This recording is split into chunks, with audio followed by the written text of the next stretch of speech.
everybody, before starting this video, I gotta mention the fact that this is going to be in still frames because, well, I can't get any good footage of this film. While it is easy to find on YouTube, you can't record YouTube movies because they just don't track on OBS. And I can't find any other version of this movie anywhere, so unfortunately still frames are going to have to do. Sorry about the inconvenience, so let the review begin. Hulk returns in The Incredible Hulk Returns, obviously. Though the movie really should have been called The Incredible Hulk and Thor because it's heavily centered on Thor. Yeah, I bet you didn't expect that. Yes, this whole movie is about Hulk and Thor fighting some bad guys. It's very different from the previous Hulk movies we've seen. While the previous two Hulk films have been melodramas, this one is more goofy and in line with the other Marvel movies of the time. What do you expect with scenes like this?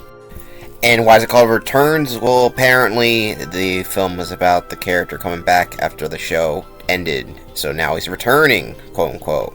Banner's got a great life now. He's been Hulk in 2 years, is what I think the year was, and he's got a wife now. Hopefully she doesn't die like the other two did. I don't know why this guy's always complaining. This guy can get women so easily. This is the 4th woman he's on. Maybe more in the show. I haven't seen the show. I only saw the two movies.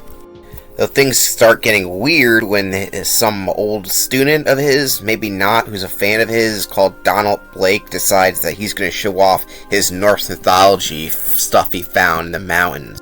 If you're not a nerd like me, you might not know that Don Blake was the alter ego of Thor.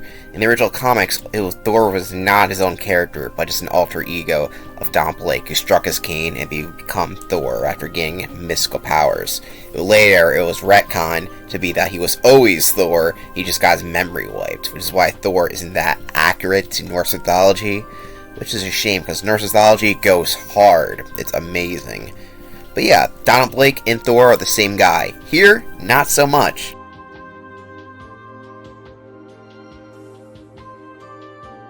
So Donald Blake and Thor are not the same character, which is confusing because the film treats it as if it's like the same thing with Hulk situation, where there's two different minds, but it's not really, they're two different people. Very weird. They'll be like saying, oh, my Charmander's the same as me. My Pokemon trainer. Doesn't make any sense. They really focus on Thor more in this movie than even Hulk, which is weird because he's such vaguely described. In this movie, his backstory is that for some reason Odin won't let him go to Valhalla because he needs to prove himself, but he doesn't seem to really care about that at all, and just acts like a complete douchebag and just destroys shit all the time, like he's a Californian stereotype character, which is what he comes off as for some reason. And even though he's supposed to be a good guy, randomly he starts to fight Banner here for no reason, which of course makes him turn to the Hulk, which gets called Goblin throughout the movie. Thor keeps calling him Goblin. I think they only say Hulk like once in the movie. I don't think they ever call him Hulk in other movies either. Like, what the fuck? They then have an incredibly lame fight scene where it's slow motion and like, gee, seriously?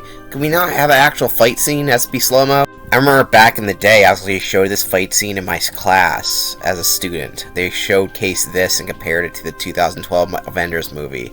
Suffice to say, this looked like shit compared to that. But I don't know why I was even showing this in my class for English, but whatever, I was. It was cool, alright? I liked that class. I had a very strange middle school experience, alright?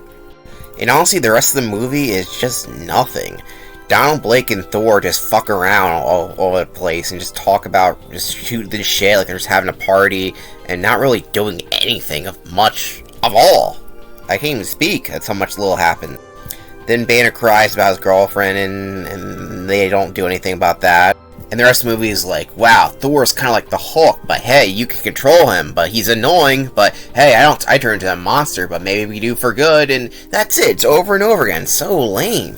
So Banner's working on the radiation thing, and of course bad guys want to steal it. I don't remember a single thing about them, but hey, at least there's some action scenes going on with Thor and Hulk fighting together. Yeah, after the first time they fight, they're pretty much friends afterwards, and yeah, that's about it. As goofy as the ending battle is, at least it's pretty entertaining. More entertaining than anything else in these Hulk films so far. Like, this one's pretty short film, and it's at least goofy fun, which I could say more so than the other films I've seen. So at least it has that going for it, but it's really lackluster. Like, this guy, I don't even remember his fucking name. Like, wow, he's getting killed by the Hulk, wow. And of course, there's this great shot. Look at them doing a nice little jog.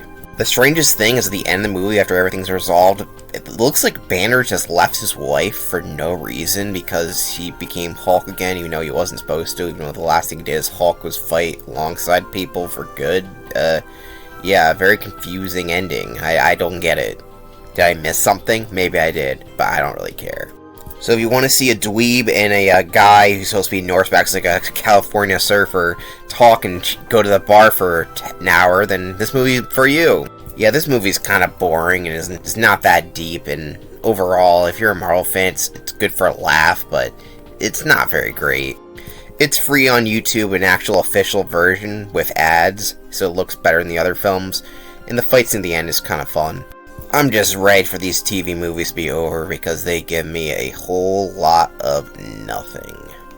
Fortunately, I haven't liked any of the Hulk films so far. I'm sorry, Gen X, just they don't do anything for me. They're not bad acted, they're just very slow paced, and a whole lot of nothing happens, and the psychology isn't as smart as it thinks it is. Sorry.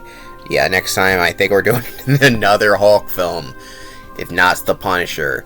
Either way, it's gonna be pretty bad.